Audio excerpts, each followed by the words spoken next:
Have you ever been so desperate that a stranger's crazy offer started to sound reasonable? Because that's exactly where Zara Thompson found herself on the worst Tuesday of her 26 years. The lunch rush at Bellacourt was brutal even on good days, but today felt like the universe had specifically chosen her as its target for maximum chaos. Steam rose from every surface in the kitchen, orders backed up faster than she could carry them, and the head chef was screaming in Italian about something burning in the back. Zara's feet ached in her worn sneakers. Her uniform clung to her skin with sweat, and she still had 4 hours left on her shift. She loved working at the upscale restaurant despite the demanding pace. The tips were decent when the wealthy clientele felt generous, and the sophisticated atmosphere made her feel like she was part of something elegant, even if she was just carrying plates. The exposed brick walls, dim lighting, and soft jazz created the kind of ambience that made people linger over expensive wine and whisper intimate secrets. It was the sort of place she could never afford to eat at, but at least she could pretend to belong here for 8 hours a day. Her phone buzzed in her apron pocket for the third time in 10 minutes. Zara ignored it, balancing 3 plates of osso buco on her left arm while reaching for the wine bottle with her right. Table 12 was getting impatient, and she couldn't afford any complaints reaching management. Not when her job was the only thing standing between her and complete financial ruin. The phone buzzed again. She delivered the plates with practiced efficiency, smiled at the couple's compliments about the presentation, and finally ducked into the service corridor to check her messages. Her stomach dropped as she read the name on the screen. Richard Volkov, her landlord, and he'd called 4 times. Her hands shook slightly as she listened to his voicemail. His thick Russian accent made his words even more menacing than usual. You have 24 hours, Miss Thompson. Pay the 3 months back rent plus late fees, or you will be evicted. No more extensions. I am done with excuses. $3,462. That's what she owed, and she had exactly $47 in her checking account. Her grandmother's latest hospital bill had wiped out her meager savings, and the part-time job at the coffee shop had cut her hours. Again, Zara leaned against the wall, closing her eyes and trying to control her breathing. She couldn't lose the apartment. Where would she go? More importantly, where would grandmother Elena go when she was discharged from the rehabilitation center next week? The sweet old woman had raised Zara after her parents died in a car accident when she was 8, sacrificing everything to give her a chance at a better life. Now Elena needed her, and Zara was failing spectacularly. The fire alarm shrieked through the restaurant. Chaos erupted instantly. Smoke poured from the kitchen as servers rushed to evacuate guests, chairs scraping against hardwood floors as people grabbed their belongings and headed for the exits. The acrid smell of burning oil filled the air, and someone was shouting about an electrical fire near the prep station. Zara ran toward the dining room, helping elderly guests navigate around overturned chairs and scattered napkins. Her heart pounded as she guided a woman with a walker toward the emergency exit, the alarm still blaring overhead. This was definitely going to mean lost tips for the rest of the day, possibly lost shifts if they had to close for repairs. As if her life wasn't complicated enough already. Most of the dining room had cleared, but she noticed one man still seated calmly at table 7, apparently unbothered by the mayhem around him. He was probably in his mid-30s, with dark hair and olive skin that suggested Italian heritage. His clothes were casual but well-made. Dark jeans and a simple gray sweater that probably cost more than her monthly rent. Something about his stillness in the middle of the chaos caught her attention. "Sir, you need to evacuate," she called out, hurrying toward his table. "There's a fire in the kitchen." He looked up, and she found herself momentarily distracted by his eyes. They were a striking green-gray, the color of storm clouds over the ocean, and they seemed to see everything at once. His gaze moved over her face with an intensity that made her suddenly aware of her flushed cheeks and disheveled hair. "Are you hurt?" he asked, standing smoothly. His voice carried a slight accent, cultured and warm. "No, I'm fine, but you really need to leave. The fire department is on their way, and they'll want everyone out." He nodded, pulling out his wallet and leaving what looked like way too much money on the table for a half-finished lunch. She started to protest, but her phone rang again. Richard's name flashed on the screen, and her stomach clenched. "I have to take this," she said apologetically, already stepping away. "Zara, you listen to me. Richard's voice boomed through the phone, even over the continuing alarm. You think I am playing games? You have until tomorrow at noon, or I call the sheriff. Your grandmother, she is sick, yes? Where will sick old woman live on the street? The cruelty in his tone made her eyes burn with angry tears. Please, Mr. Volkov, I just need a few more days. I'm working extra shifts, and no more days. Tomorrow at noon, or you are both homeless. The line went dead. Zara stood frozen in the restaurant entrance, emergency lights flashing red across her face, the alarm still wailing in the background. Guests and staff milled around on the sidewalk outside, but she couldn't seem to make herself move. $3,000 in 18 hours. It was impossible. She became aware that someone was standing beside her. The man from table 7 waited patiently, hands in his pockets, studying her with those penetrating eyes. Excuse me, he said quietly. I couldn't help but overhear your conversation. Heat flooded her cheeks. Great. A complete stranger had witnessed her humiliation. I'm sorry, that was inappropriate. I should have taken it outside. You don't need to apologize. Are you in some kind of trouble? Something in his tone made her look at him more carefully. There was genuine concern in his expression, not the idle curiosity of someone fishing for gossip. He seemed solid somehow, like the kind of person who could fix complicated problems. Nothing I can't handle, she lied, wrapping her arms around herself. $3,000, he said matter-of-factly. That's what you owe? Her mouth fell open. How did you? You mentioned working extra shifts, your grandmother is sick, and the man on the phone spoke loudly enough for half the restaurant to hear before the alarm started. It's not difficult to piece together. Embarrassment made her defensive. Look, I appreciate your concern, but I don't even know you. This really isn't your business. You're right, he agreed. But I might have a solution to your problem. Zara studied his face, looking for signs of the predatory interest she'd learned to recognize in men who thought a desperate woman was easy prey. Instead, she found something that looked almost like vulnerability beneath his confident exterior. What kind of solution? She asked cautiously. Marriage. She stared at him, certain she'd misheard over the commotion around them. I'm sorry, what? I need a wife for 1 year. You need money. We could help each other. Are you insane? She took a step backward, wondering if the smoke inhalation had affected his brain. I don't even know your name. Daniel Ross, he said, extending his hand with old-fashioned formality.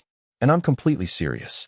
His handshake was firm and warm, his skin slightly rough in a way that suggested he worked with his hands despite his obvious wealth. The contradiction intrigued her despite her better judgment. Mr. Ross, I appreciate whatever this is, but I'm not that kind of person. I don't need money badly enough to. It wouldn't be that kind of arrangement, he interrupted quickly. Separate bedrooms, clear boundaries, purely business. You'd wear my ring, attend a few family events, and after 12 months we'd divorce quietly. In return, I'd pay off your debts immediately and provide you with a living allowance. Why? The word came out sharper than she intended. Why would you pay a stranger thousands of dollars to pretend to be your wife? His jaw tightened almost imperceptibly. Let's just say my family has certain expectations about married men being more stable, more trustworthy. There's an inheritance situation that requires me to be married by my 35th birthday. When's your birthday? She found herself asking. Next month. So you're proposing to a random waitress because you're desperate too. Something like that, yes. The fire trucks arrived, sirens adding to the cacophony as uniformed firefighters pushed past them into the building. Daniel guided her further from the entrance, his hand light but protective on her lower back. Think about it, he said. 1 year of your life, and your financial problems disappear completely. Your grandmother gets the care she needs, you keep your apartment, and when it's over you'll have enough money to start fresh wherever you want. Zara looked back at the restaurant, smoke still visible through the windows, then at her phone showing 17 missed calls from creditors and collection agencies. Her other job barely covered groceries, and she'd already sold everything of value she owned. In 18 hours, she and her grandmother would be homeless. This is crazy, she whispered. Is it crazier than losing everything because you can't pay rent? His question hit like a physical blow because he was right. She was about to lose everything anyway. At least this way, she'd be choosing her own form of disaster. How do I know you're not some kind of serial killer who preys on desperate women? Daniel reached into his wallet and handed her a business card. The paper felt expensive between her fingers, thick and cream-colored with elegant lettering. Ross Consulting, it read, with an address in the financial district. You can research me, he said. Take tonight to think it over. If you decide you're interested, meet me for coffee tomorrow morning at 9. There's a cafe called Grindhouse 2 blocks from your apartment building. How do you know where I live? Your landlord mentioned the address when he was yelling at you. Right. She tucked the card into her apron pocket, her hands still trembling slightly.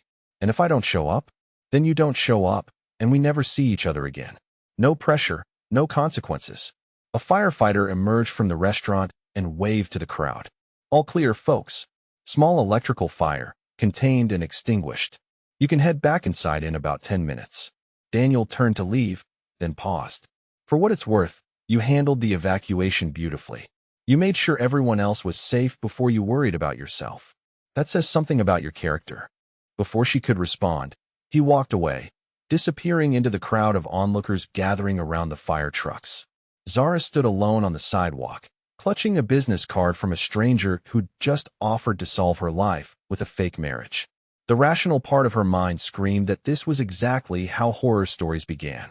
But the part of her that had been drowning in bills and sleepless nights whispered that maybe, just maybe, this was how miracles began instead. Her phone buzzed with a text from the hospital. Grandmother Elena was asking for her. She looked down at the business card one more time, then slipped it safely into her pocket and headed back inside to finish her shift. Zara had imagined her wedding day many times over the years, but none of those fantasies had included fluorescent lighting, linoleum floors, and a courthouse clerk who looked bored enough to fall asleep standing up. She stood beside Daniel in the sterile government building, wearing her best dress, a simple navy blue sheath she'd bought for job interviews. He'd chosen a dark gray suit that fit him perfectly, the kind of tailoring that suggested money even when someone was trying to dress down. His hand was warm and steady when he took hers for the brief ceremony, and she was surprised by how gentle his touch felt. Do you, Daniel Ross, take this woman to be your lawfully wedded wife? The clerk droned, not bothering to look up from his paperwork. I do, Daniel said quietly, his green-gray eyes focused on her face instead of the officiant. Do you, Zara Thompson, take this man to be your lawfully wedded husband? Her throat felt dry, but she managed to speak clearly. I do. The rings were simple gold bands they'd picked up from a jewelry store an hour earlier.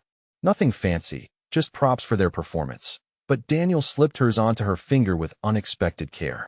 His thumb brushed gently over her knuckles, and she felt an odd flutter in her chest at the intimate gesture. You may kiss the bride, the clerk announced with all the enthusiasm of someone reading a grocery list. Zara's eyes widened. She hadn't thought about this part. Daniel stepped closer, his hands framing her face with surprising tenderness, and pressed his lips to hers in a soft, brief kiss that somehow felt more real than anything else about the ceremony. When he pulled back, she saw something complicated in his expression, something that didn't match the businesslike arrangement they'd discussed. Congratulations, the clerk said, already reaching for the next set of paperwork. Next, 20 minutes later, they were legally married strangers walking out into the afternoon sunshine. So that's it? Zara asked, looking down at the marriage certificate in her hands. We're actually married? Legally, yes. Daniel's voice carried a note she couldn't identify. How are you feeling about it? Terrified, she admitted honestly, but also relieved. I paid my landlord this morning, and my grandmother's medical bills are cleared. I still can't quite believe it's real. He'd transferred the money exactly as promised, no strings attached, no demands for proof or explanations. Just problem solved, crisis averted, like he made financial miracles happen every day. My car's in the parking garage, he said, gesturing toward a concrete structure across the street. I'll drive you to get your things, and then we can head to my place. His car turned out to be a sleek black sedan that probably cost more than most people's annual salary. The leather seats were butter-soft, and the dashboard looked like something from a spaceship. Zara ran her fingers along the armrest, marveling at the quality of everything. Nice car for a consultant, she commented as they pulled into traffic. I do well for myself, Daniel replied, but she caught him glancing at her in the rearview mirror, as if gauging her reaction. Her apartment building looked shabbier than usual next to his obvious wealth. The peeling paint and broken intercoms suddenly seemed embarrassing, and she found herself apologizing as they climbed the narrow stairs to her third-floor unit. "It's not much, but it's home," she said, unlocking her door. Daniel looked around her tiny studio with interest rather than judgment, taking in the carefully organized space, the books stacked on every available surface, the small herb garden she'd coaxed to grow on the fire escape. "You've made it beautiful," he said, and he sounded like he meant it. "It feels like you." She packed quickly, unsure what to bring to a fake marriage. Clothes, obviously, and her grandmother's few precious photographs, some books, her laptop. Everything she truly cared about fit into 2 suitcases and a box, a fact that felt depressing when she thought about it too hard. Daniel carried everything downstairs without being asked, refusing her attempts to help. His movements were easy and confident, like someone accustomed to taking charge of situations. She found herself watching the way his muscles shifted under his shirt as he lifted her heavier bag, then caught herself staring and looked away quickly. His apartment was in a building she'd walked past many times but never imagined entering. The lobby had marble floors and crystal chandeliers, with a doorman who nodded respectfully to Daniel and welcomed them both with practiced politeness. "Good evening, Mr. Ross." "Mrs. Ross," he added, and Zara startled at hearing herself called by a married name. The elevator rose smoothly to the 15th floor, and Daniel unlocked the door to what he described as his modest place. Zara stepped inside and tried not to let her jaw drop completely. Modest was apparently a relative term when you had serious money. The apartment was spacious and elegant, with floor-to-ceiling windows overlooking the city, hardwood floors that gleamed under soft lighting, and furniture that looked like it belonged in a magazine. Everything was tasteful and expensive without being flashy, the kind of understated luxury that whispered rather than shouted about wealth. "This is modest?" she asked, setting down her purse on a console table that probably cost more than her monthly salary. "Compared to some places I've lived," Daniel said with a slight smile. "Come on, I'll show you to your room." The guest bedroom was larger than her entire studio apartment, with its own bathroom and a walk-in closet she could have used as an office. The bed was enormous, covered in soft white linens that looked like they had thread counts she couldn't pronounce. "I hope you'll be comfortable here," Daniel said, lingering in the doorway. "We should probably discuss some ground rules, establish expectations." They sat in his living room with glasses of wine that tasted better than anything she'd ever had, and worked out the basics of their arrangement. Separate bedrooms, shared common areas, no obligation to spend time together beyond what was necessary for appearances. He'd handle all household expenses, she'd keep working at the restaurant to maintain normalcy. They'd attend family events together when required, but otherwise their lives could remain largely independent. "What about dating?" Zara asked, then felt her cheeks warm at the personal question. Daniel's hand tightened slightly around his wine glass. "I won't be dating anyone else during our marriage, and I'd prefer you didn't either. For the sake of appearances." Something about the way he said it suggested his reasons went beyond maintaining their cover story, but she didn't push. They were strangers navigating an impossible situation, and she couldn't afford to complicate things with romantic speculation. She offered to cook dinner as her contribution to the household, and found herself exploring his kitchen with growing amazement. Professional-grade appliances, a spice collection that would make a chef jealous, expensive knives that felt perfectly balanced in her hands. Cooking had always relaxed her, and she lost herself in preparing a simple pasta dish with fresh herbs and vegetables. Daniel appeared in the kitchen doorway as she was tasting the sauce, sleeves rolled up and tie loosened like he'd been working at something. The sight of him looking casually domestic made her stomach flutter unexpectedly. "Smells incredible," he said, moving to stand beside her at the stove. "Can I help?" "You can set the table," she replied, acutely aware of his proximity. He radiated warmth and a subtle cologne that made her want to step closer instead of maintaining proper distance. They worked together easily, falling into a rhythm that felt surprisingly natural. He knew where everything was in his own kitchen, obviously, but he also seemed to anticipate what she needed before she asked for it. When she reached for the pepper grinder, his hand was already there. When she needed a serving spoon, he handed it to her without being asked. "You're good at this," Zara observed as they sat down to eat. "Good at what?" "Playing house. Being married. You make it feel real," he suggested quietly.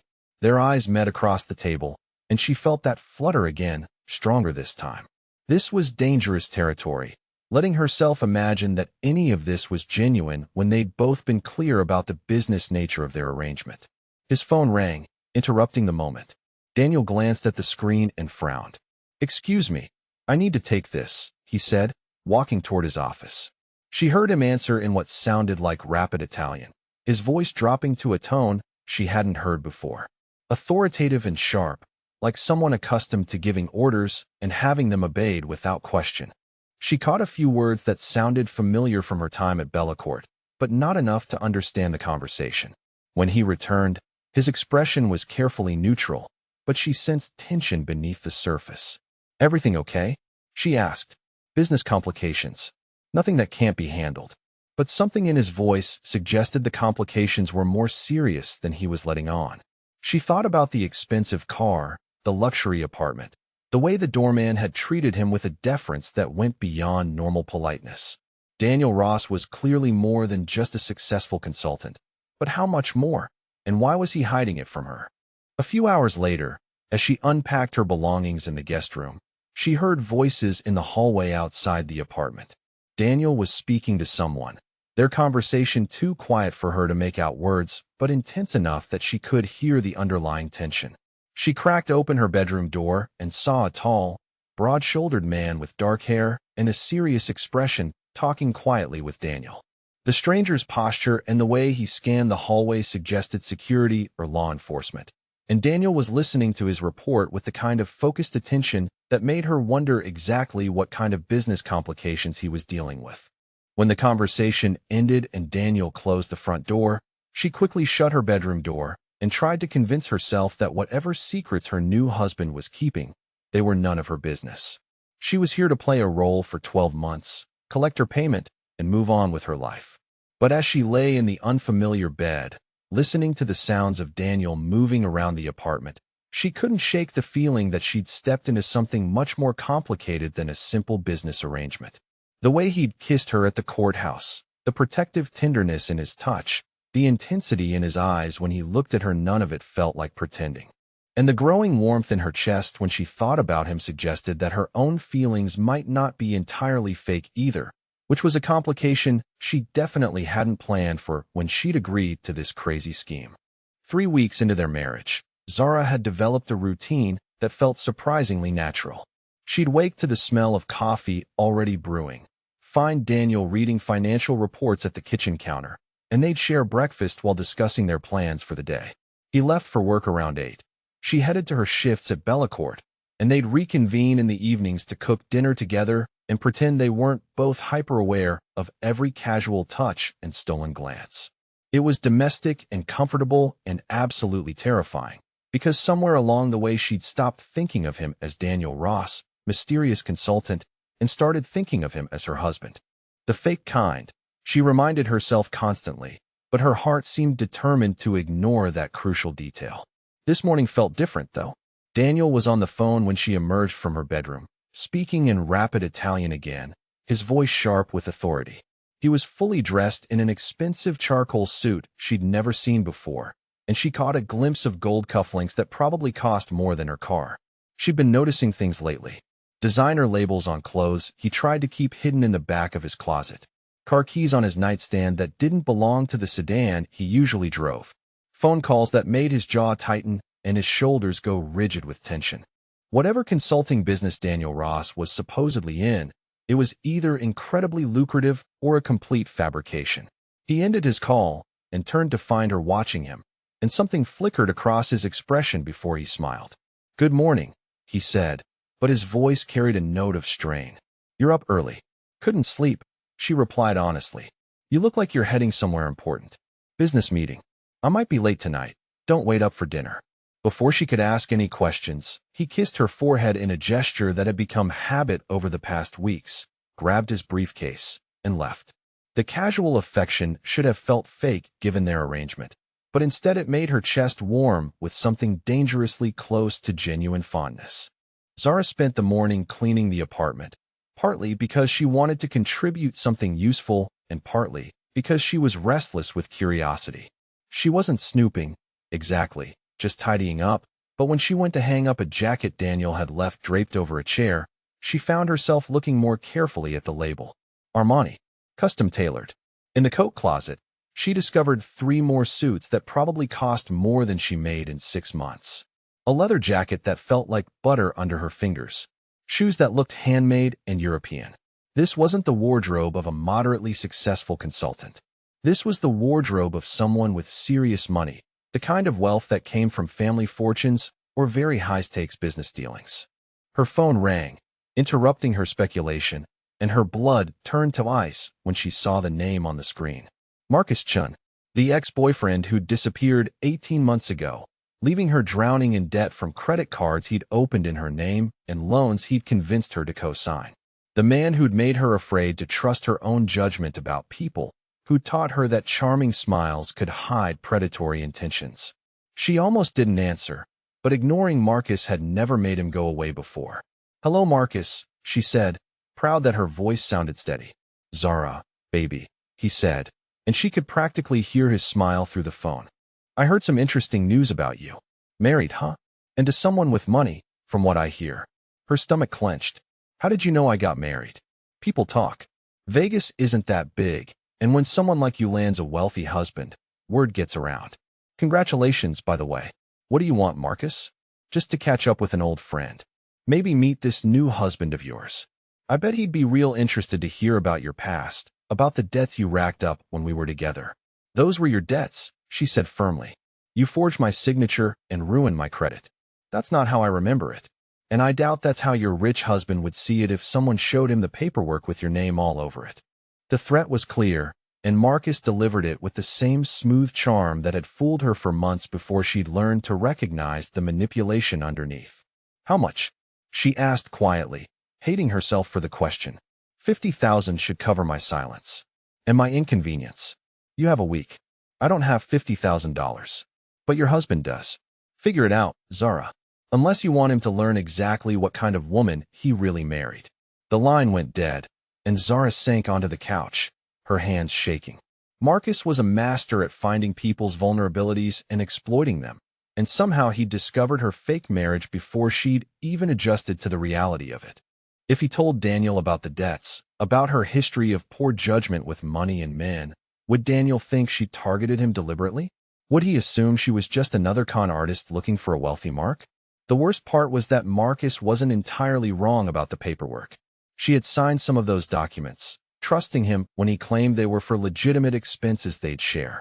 By the time she'd realized he was using her credit to fund his gambling addiction, the damage was done. Legally, she was responsible for debts she'd never actually incurred. She was still sitting frozen on the couch when Daniel returned that evening, earlier than expected. He took one look at her face and was beside her immediately, his briefcase forgotten by the door. "What happened?" he asked, his voice gentle but his eyes sharp with concern. The whole story came tumbling out. Marcus, the debts, the threats, her own stupidity in trusting someone who'd seen her as an easy target. Daniel listened without judgment, his expression growing darker as she explained how Marcus had systematically destroyed her financial life before vanishing, leaving her to deal with the consequences. "He isolated me first," she said, the words painful to speak aloud. "Made me feel like my friends and family didn't understand our relationship, convinced me that only he really cared about me. Then came the small favors. Could I co-sign for a car loan since his credit was temporarily bad? Could I put some bills in my name since he was waiting for a business deal to go through?" Each request seemed reasonable by itself, but together they created a web I couldn't escape from. Daniel's hands were clenched into fists, and she could see him fighting to control his anger. "How long were you with him?" 8 months. 8 months of being made to feel grateful that someone like him would want someone like me. He had this way of making me doubt myself, making me think I was lucky he put up with my flaws. "What kind of flaws?" Daniel's voice was dangerously quiet. "I was too naive, too trusting. I didn't make enough money, didn't dress right, wasn't sophisticated enough for the places he wanted to go. He'd point out my mistakes in front of other people, then apologize privately and tell me he was just trying to help me improve. That's called emotional abuse," Daniel said firmly. "None of that was your fault, Zara. He was a predator who targeted your kindness." The certainty in his voice, the way he said her name like it mattered, made tears threaten at the corners of her eyes. When Marcus had left, she'd spent months convinced that she deserved what happened, that her own poor judgment had caused the financial ruin. He wants $50,000 to keep quiet about my past, she continued. He thinks you'll leave me if you know about the debt history. Daniel was quiet for a long moment, and when he spoke, his voice carried a note she'd never heard before. Cold and lethal, like winter wind cutting through steel. He threatened you.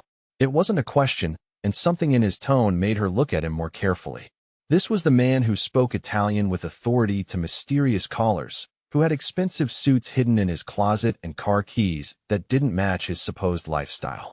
For the first time, she caught a glimpse of whoever Daniel really was beneath the consultant persona, and it was both compelling and slightly frightening. Daniel, I can handle Marcus. I just needed to tell someone. And, no, he interrupted, standing with fluid grace. You can't handle him, because men like that never stop. They keep coming back for more money, more control, more opportunities to hurt you. This ends now. What are you going to do? What needs to be done? His phone rang before she could ask what that meant. Daniel glanced at the screen and answered with a sharp greeting in Italian. The conversation was brief and intense, and she heard the name Romano multiple times. When he hung up, his expression was grim. I have to go out for a few hours, he said. Lock the door behind me. Don't answer if anyone calls or knocks. Can you do that? Daniel, you're scaring me. What's going on? He moved to her, cupping her face in his hands with gentle intensity. Nothing that should concern you. But some business situations require personal attention. The way he said business made it clear he wasn't talking about consulting, and the protective fury in his eyes told her this was about Marcus. Before she could object, he kissed her, soft and brief, but with an underlying possessiveness that made her pulse race. I'll be back soon, he promised against her lips. After he left, Zara tried to distract herself with television and work emails. But her mind kept circling back to the mysterious phone call and Daniel's transformation from gentle husband to someone who radiated controlled danger. She found herself Googling Romano Business Ventures, wondering if that was his real name or just a coincidence. What she found made her heart stop. Romano Industries, a multi-billion-dollar conglomerate with interests in construction, real estate, and import-export businesses. The current CEO was listed as Dante Romano, 34, heir to a family empire built over 4 generations. The photo showed a man in an expensive suit with familiar green-gray eyes and dark hair. Daniel Ross was Dante Romano, billionaire heir to one of the most powerful families in the city. She was still staring at her laptop screen when he returned 3 hours later, looking exactly like the dangerous man in the business articles. His suit was perfectly pristine, but something in his eyes suggested the evening hadn't been entirely peaceful. It's handled, he said simply, removing his jacket. Marcus won't be contacting you again. How handled? He won't be a problem, Daniel repeated, and the finality in his tone suggested she shouldn't ask for details. Your name is Dante Romano, she said quietly. He went very still. You've been researching me. Romano Industries. Billionaire heir. Family empire. She closed her laptop and looked at him directly. So either you're actually Dante Romano pretending to be Daniel Ross, or this is the most elaborate con in history. Dante moved to pour himself a drink, his movements controlled but tense. It's not a con. Then who are you really? And why did you lie to me about everything? He was quiet for so long she thought he might not answer. When he finally spoke, his voice carried a weariness that made her chest ache. I'm the heir to Romano Industries, yes. But I'm also the man who needed a wife to satisfy family expectations about stability and responsibility. The consulting business was a cover story because I thought you'd be more comfortable with a moderately successful husband than a billionaire with a complicated family history. What kind of complicated? The kind that involves people who might hurt you to get to me. The kind that means I have enemies who would see you as leverage. I thought keeping you separate from that world would keep you safe. But instead you brought me deeper into it, because now I'm married to you and lying about who you really are. Dante set down his drink and moved toward her, stopping just close enough that she could smell his cologne and see the conflict in his eyes. I never meant for this to get complicated, he said softly. It was supposed to be simple. Marry you, fulfill the family requirements, divorce quietly after a year, and you'd be financially secure for life. But somewhere along the way, It stopped feeling like an arrangement. What do you mean? I mean, I started looking forward to coming home to you. I mean, I like the way you hum when you cook and the way you argue with the television when you watch the news. I mean, when that bastard threatened you tonight, I wanted to kill him with my bare hands. Not because you're my contract wife, but because you're mine. The possessiveness in his voice should have alarmed her, but instead it sent heat flooding through her entire body. She could see the truth in his expression, the way his careful control was fraying at the edges. What did you do to Marcus? She asked, though part of her didn't want to know. I made sure he understands that you're under my protection now. That touching you, threatening you, even thinking about you comes with consequences he can't afford to pay. You could have just paid him the money. Men like Marcus never take money and disappear, Zara. They take money and come back for more, again and again, until you're bled dry or they're stopped permanently. I chose to stop him. The certainty in his voice told her Marcus's threatening days were over, and she should probably be horrified by the implications. Instead, she felt safer than she had in months, protected by someone with both the resources and the will to eliminate threats to her well-being. So what happens now? She asked. Do we keep pretending you're Daniel Ross, or do I get to know who my husband really is? Dante stepped closer, close enough that she had to tilt her head back to maintain eye contact. Do you want to know who I really am? Yes, she whispered. I'm the man who's been fighting not to fall for his fake wife, he said, his hands coming up to frame her face. I'm the man who lies awake at night wishing you'd knock on my bedroom door. I'm the man who would burn down half the city to keep you safe. His thumb traced along her cheekbone, and she leaned into the touch without thinking. Dante, she breathed.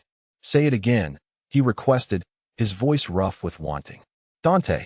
He kissed her then, not the gentle brush of lips they'd shared at the courthouse, but with the hunger he'd been carefully keeping in check for 3 weeks. She kissed him back just as desperately, her hands fisting in his shirt, pulling him closer until there was no space left between them. When they finally broke apart, both breathing hard, his forehead rested against hers. This changes everything, he said. I know, she replied, and she did. There was no going back to polite roommates and fake pleasantries, not when she could see the real man beneath the careful facade he'd constructed. He lifted her easily, carrying her toward his bedroom, and she didn't protest. Whatever came next, whatever complications arose from mixing truth with desire, she wanted this moment with the man who'd just revealed himself to her completely. Waking up in Dante's arms felt like the most natural thing in the world, which terrified Zara more than any of the revelations from the night before. His chest rose and fell steadily beneath her cheek, his heartbeat a reassuring rhythm against her ear, and she could feel the warmth of his skin through the thin fabric of his undershirt. Sometime during the night, he pulled her closer, his arm tightening around her waist as if he were afraid she might disappear. The morning light filtering through his bedroom windows illuminated everything they'd shared in the past few hours. Not just the physical intimacy, though that had been revelatory in ways she hadn't expected, but the emotional honesty that had followed. He'd told her about the family pressures, the expectations that came with the Romano name, the loneliness of never knowing if people wanted him for himself or his wealth. She'd shared her fears about never being enough, about the way Marcus had made her question her own worth, about feeling like an imposter in Dante's sophisticated world. They'd talked until nearly dawn, wrapped around each other in the aftermath of passion, and for the first time since their wedding, everything between them felt completely real. Her phone rang from somewhere in the tangle of discarded clothes, jolting them both awake. Dante's eyes opened immediately, alert in a way that suggested he was accustomed to being ready for trouble at a moment's notice. Sorry, she whispered, climbing carefully out of bed to find her phone. The caller ID showed Bellecourt, and she frowned at the early hour. Zara? It was Maria, one of the other servers, and she sounded upset. Thank God you answered. There are people here asking about you. What kind of people? The kind who don't look like customers. They showed up right when we opened, asking questions about your schedule, where you live, if you're really married. Tony tried to get them to leave, but they said they'd wait. Fear crawled up Zara's spine. Don't tell them anything, Maria. I'm not coming in today. Zara, are you okay? You sound scared. I'm fine, she lied. Just tell Tony I'm sick and won't be in for a few days. She ended the call to find Dante already dressed and on his own phone, speaking rapid Italian to someone who was clearly receiving orders rather than giving them. His voice carried the same authoritative tone she'd heard the night before, and she realized this was Dante Romano in full command mode. "We have a problem," she said when he ended his call. "I know. Marco just confirmed that Vincent Torino's people have been asking questions about you all over the neighborhood. The marriage certificate is public record, and they've connected you to me." "Who's Vincent Torino?" "Someone who would very much like to see Romano Industries fail," Dante said grimly, moving to his closet and selecting clothes with quick efficiency. "He's been trying to acquire some of our construction contracts through less than legitimate means, and a married Romano heir is much harder to pressure than a single one." "What does that mean for me?" "It means you're no longer just my wife on paper, you're a target. And staying here isn't safe anymore."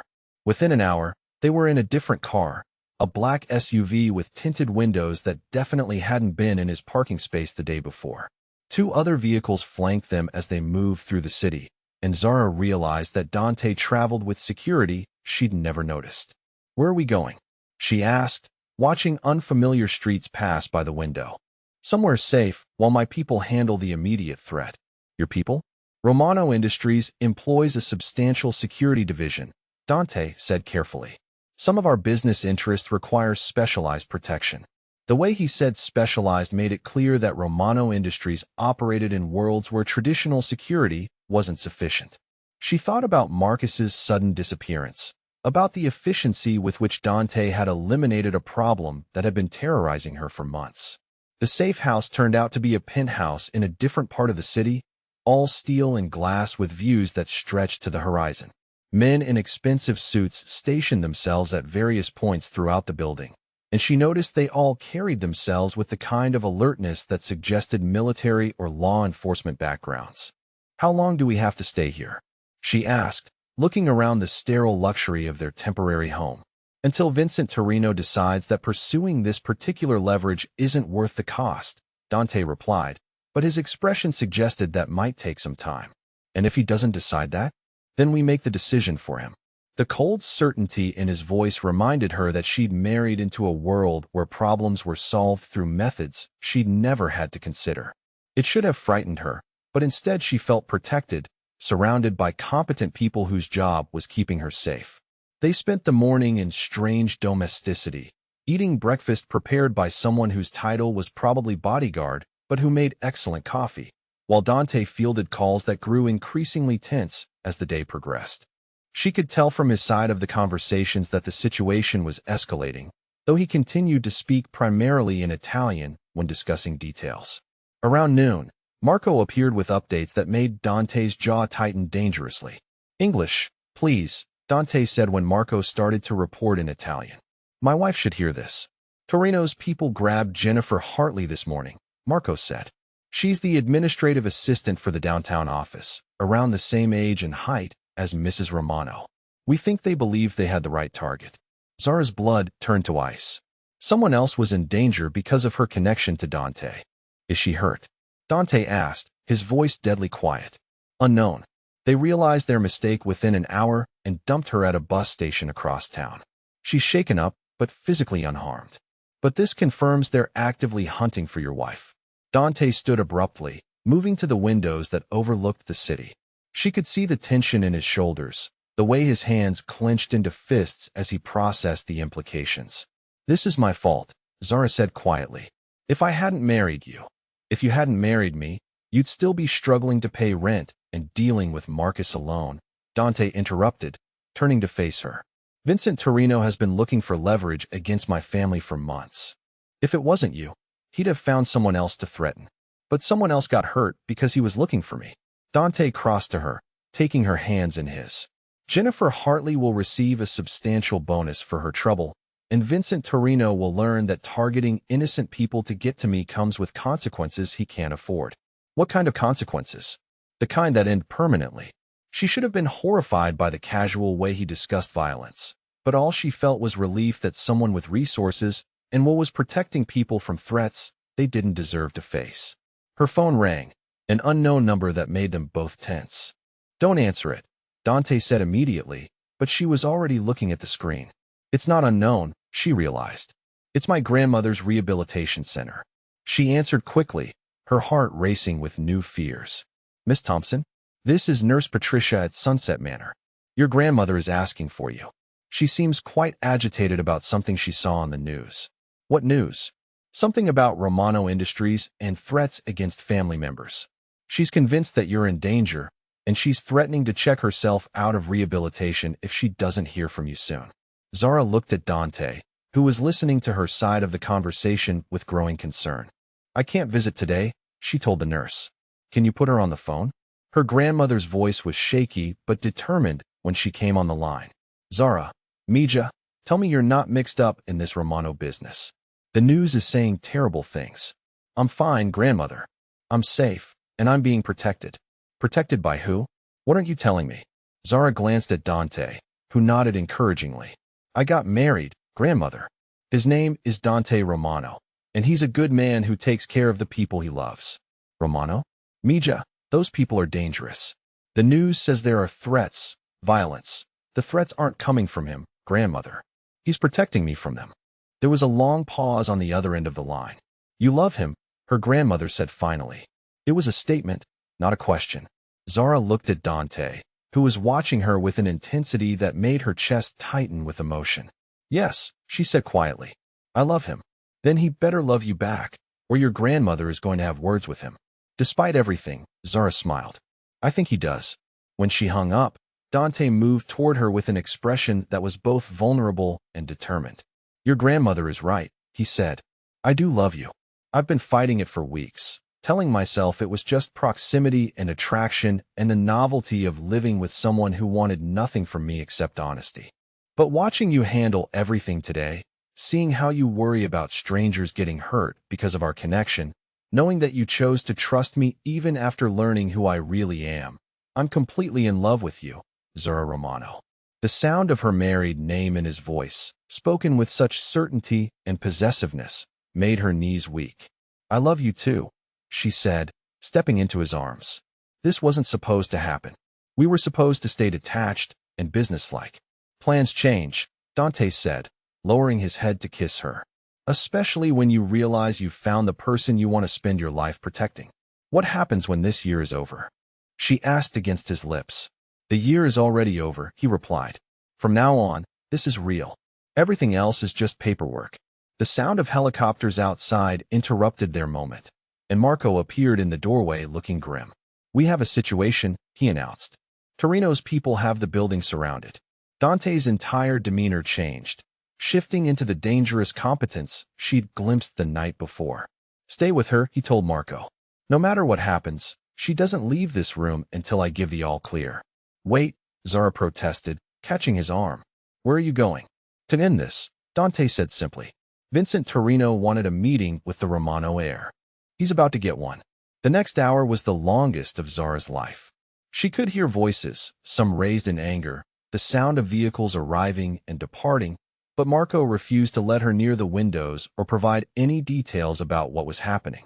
All he would say was that Dante Romano didn't negotiate with terrorists, and Vincent Torino had made a serious error in judgment by targeting his wife. When Dante finally returned, his suit was pristine, but his eyes carried a coldness that suggested the meeting had gone exactly as he'd intended. It's over, he announced. Vincent Torino has agreed to redirect his business interests away from anything involving Romano Industries, and his people have been instructed to consider you completely off-limits. How did you convince him? Zara asked. I explained the cost of continuing his current course of action in terms he understood, Dante replied. Vincent is a businessman above all else. When the potential losses outweigh the potential gains, smart businessmen change strategies. And if he changes his mind, he won't, Dante said with absolute certainty. Trust me. Later that night, back in their own apartment with enhanced security measures she didn't fully understand, Zara lay in Dante's arms thinking about how completely her life had changed. 6 months ago, she'd been struggling to pay rent and avoiding her ex-boyfriend's threats. Now she was married to a man who commanded resources that could eliminate problems with a few phone calls and a carefully worded conversation. Are you having regrets? Dante asked quietly, his fingers tracing patterns on her bare shoulder. About which part? Marrying a stranger, falling in love with him, or discovering he's a billionaire with a complicated family business? Any of it. All of it. She turned in his arms to face him directly. The only thing I regret is that we wasted 3 weeks pretending this was just business. Dante smiled, the expression transforming his face from dangerous to devastating. We have the rest of our lives to make up for lost time. Starting now? She asked, running her hand down his chest. Starting now, he agreed, rolling her beneath him with a kiss that tasted like promises and forever. 11 months. They had been married for 11 months, and neither of them had mentioned the approaching deadline of their original agreement. Zara found herself avoiding the calendar app on her phone, pretending she didn't know that in exactly 23 days, their contract would be fulfilled and she would be free to walk away with a substantial settlement and a clean slate. The problem was, she didn't want a clean slate anymore.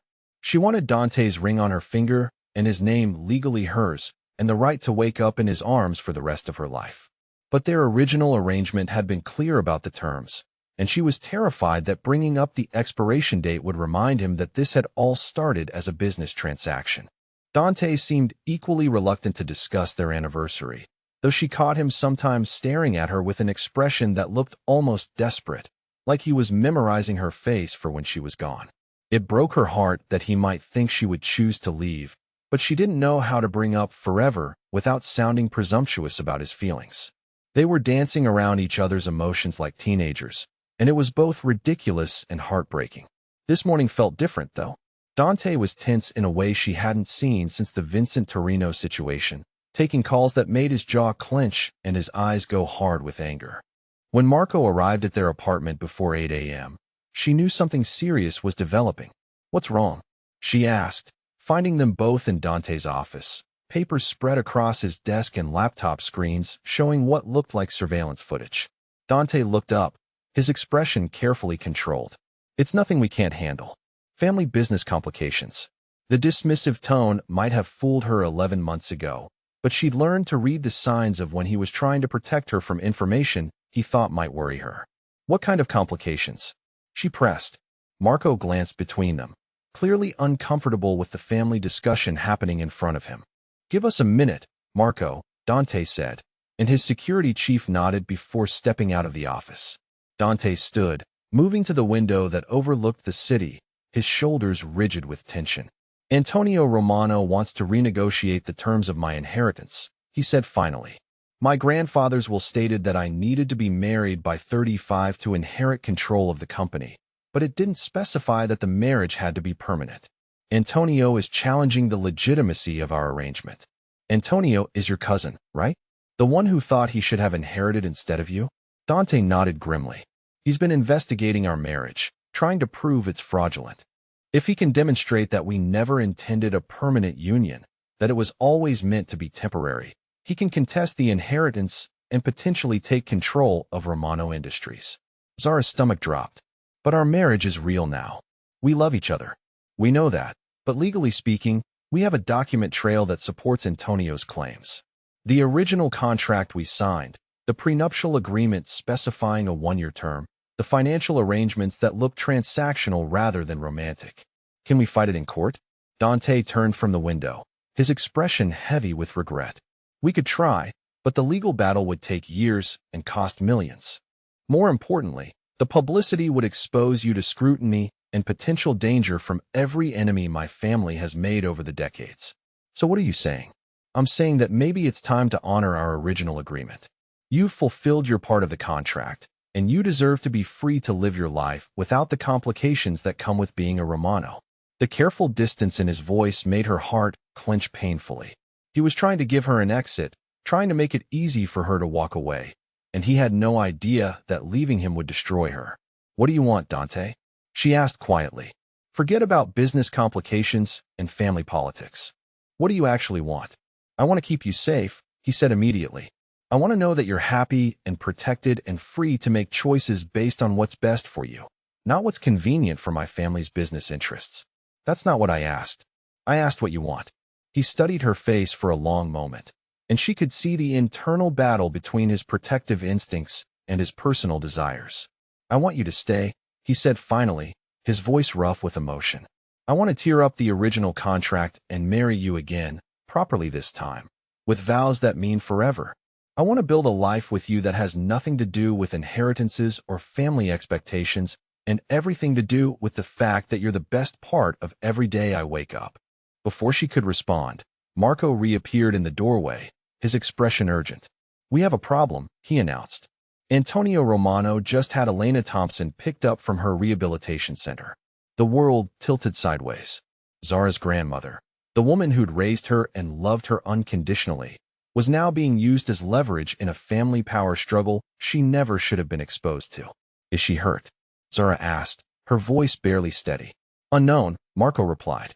"But we received a message saying she's safe as long as you and Dante meet with Antonio this afternoon to discuss the terms of your separation." "Over my dead body," Dante said, his voice carrying the kind of lethal fury that reminded her why his enemies took him seriously. "Wait," Zara said, her mind racing. "What if we don't separate? What if we fight this together?" "Zara, you don't understand the kind of people we're dealing with. I understand that they threatened my grandmother to get to us," she interrupted. "I understand that running away or hiding won't stop them from hurting innocent people. And I understand that we're stronger together than we are apart." Dante stared at her, something like hope flickering in his expression. "What are you proposing?" "I'm proposing that we call Antonio's bluff. He can challenge our marriage all he wants, but we'll prove it's real by renewing our vows publicly, permanently, with no expiration date and no prenuptial agreements. Let him try to claim that's fraudulent." "That's exactly what I was hoping you'd say," Marco said with a slight smile. "Because we've been working on a plan that requires Antonio to believe you're both completely committed to this marriage." Over the next hour, they outlined a strategy that was equal parts romantic gesture and business maneuver. They would meet Antonio at his chosen location, a restaurant where he'd be surrounded by his own security and feeling confident in his position. But instead of negotiating a separation, they'd present him with fait accompli, a renewal of vows that demonstrated their commitment was real and permanent. The legal team was already preparing new documentation that would supersede their original contract, and Dante's security people had located her grandmother and confirmed she was unharmed but being held at a Romano Industries property that Antonio controlled. "This is dangerous," Dante said as they prepared to leave for the confrontation. "If something goes wrong, nothing will go wrong," Zara said firmly. "Because we're not going to let him win." The restaurant was elegant and crowded, the kind of place where business deals were discussed over expensive wine and discreet conversations. Antonio Romano looked enough like Dante that their family relationship was obvious. But where Dante carried himself with confident authority, Antonio had the hungry look of someone who felt entitled to power he'd never actually earned. "Dante and Zara," he said with false warmth as they approached his table. "Thank you for coming. I trust you've both had time to consider the wisdom of ending this arrangement before it becomes more complicated." "Actually," Zara said, surprising both men by speaking first, "we've decided to make it less complicated." She nodded to Dante, who produced a small velvet box from his jacket pocket. "Antonio Romano, you're about to witness something that will resolve any questions about the legitimacy of our marriage." Dante dropped to one knee beside the table, ignoring the curious stares from other diners, and opened the box to reveal a stunning diamond ring that caught the light from every angle. "Zara Romano," he said, his voice carrying clearly through the restaurant. "Will you do me the honor of being my wife? Not for a year, not for business, not for inheritance purposes, but for the rest of our lives because I'm completely in love with you?" Tears blurred her vision as she looked down at the man who'd started as a convenient solution to her problems and become the center of her entire world. "Yes," she said loudly enough for Antonio and half the restaurant to hear. "Yes, I'll marry you for real this time." The applause that broke out from surrounding tables was spontaneous and warm, and several people began taking photos of the romantic proposal. Antonio's face went through several expressions as he realized that any legal challenge to their marriage would now have to contend with public documentation of their obvious devotion to each other. Dante slipped the engagement ring onto her finger above her wedding band, then stood and kissed her with enough passion to make the onlookers cheer again. "Congratulations, cousin," he said to Antonio without breaking eye contact with Zara. "I trust you'll release Mrs. Romano's grandmother immediately and cease any further interference in our marriage." Antonio's smile was tight but resigned. "Of course, Family business should never interfere with true love. Within an hour, Zara's grandmother was safely returned to her rehabilitation center, and Antonio had publicly withdrawn his challenge to Dante's inheritance. The power struggle was over, and their marriage had emerged stronger than ever.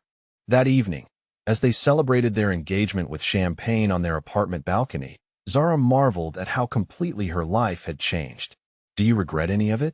Dante asked, echoing her thoughts. "The fake marriage, the complications, the danger? I regret that we waited 11 months to make it official," she said, admiring the way her new ring caught the city lights. "But everything else brought us here, so no regrets." "Good," Dante said, pulling her closer. "Because I plan to spend the rest of our lives making sure you never have reason for any."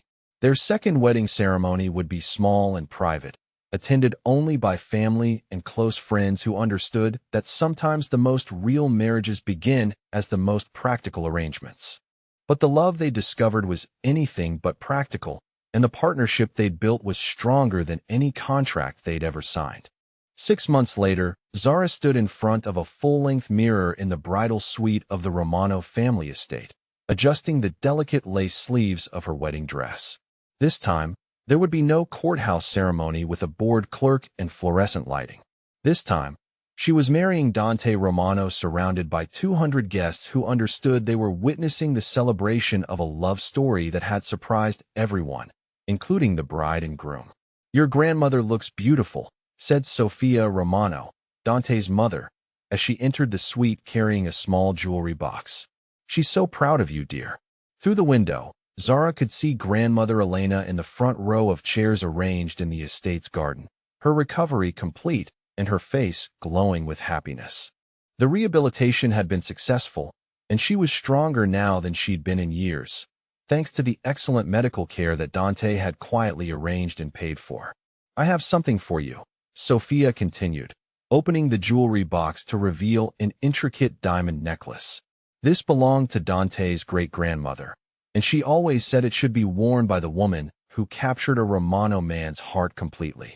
Zara touched the necklace reverently as Sophia fastened it around her neck. The Romano family had accepted her with a warmth that still amazed her, treating her not as the outsider who'd married into their world for convenience, but as the woman who'd made their son and heir happier than they'd ever seen him. "You've been good for him," Sophia said quietly. "Before you, Dante was all business and responsibility. Now he laughs, he smiles, he talks about the future with excitement instead of obligation." Through the window, Zara could see that future taking shape. The garden was filled with white roses and flowing silk, musicians tuning their instruments, and guests settling into their seats for the ceremony.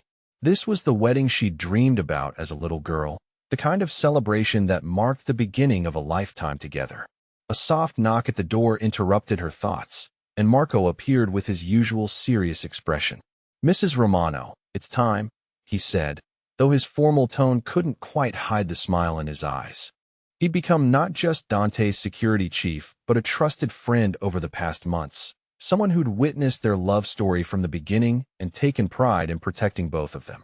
Zara walked down the aisle to music that swelled through the garden, but all she could see was Dante waiting for her at the altar. He wore a perfectly tailored black tuxedo, but what took her breath away was the expression on his face as he watched her approach. Wonder and love and a joy so profound it made her eyes fill with tears.